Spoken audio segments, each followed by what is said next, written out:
ज्योतिबाच्या नावानं चांग बल. आज आपण आलो आहोत कोल्हापूरचं वैभव, दक्खनचा राजा श्री क्षेत्र ज्योतिबा डोंगरावर. मंदिराकडे जाताना आजूबाजूला मांडलेले विविध प्रकारचे खेळण्याचे स्टॉल बघून परी तर जाम खुश झाली होती. तिला काहीतरी पाहिजेच असते, पण तिला सांगितलं आधी देवदर्शन. मंदिराजवळ पोचताच नजरा त्या भव्य शिखरावर खिळून राहतात. आज गर्दी भरपूर होती.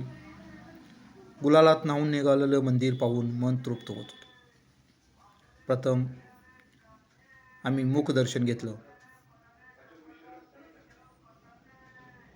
गर्दी भरपूर होती, त्यामुळे म्हटलं आज मुखदर्शन घेऊनच जायचं म्हणून आम्ही बाहेर पडलो.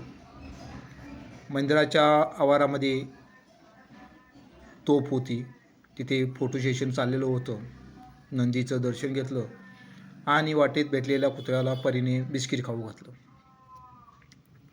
त्यानंतर आम्ही श्री ज्योतिबा उत्सव मूर्ती, रामेश्वर मंदिर, कुंड पाहत गर्दीची लाईन लागलेली होती. तिथून आम्ही मग शनिदेव मंदिराला गेलो. शनिदेव मंदिर झाल्यानंतर काळभैरव आणि मग सटवाईचं मंदिर दर्शन घेऊन आम्ही मंदिराच्या आवारातील श्री दत्त मंदिराच्या दर्शनासाठी गेलो. दत्ताची छानशी मूर्ती होती आणि आम्ही परत मग परीला जे हवं होतं ते खेळणं घेतलं आणि परतीचा प्रवास झाला. व्हिडिओ आवडला असेल तर शेअर करा, लाईक करा आणि सबस्क्राईब करायला विसरू नका. भेटू पुढच्या व्हिडिओ.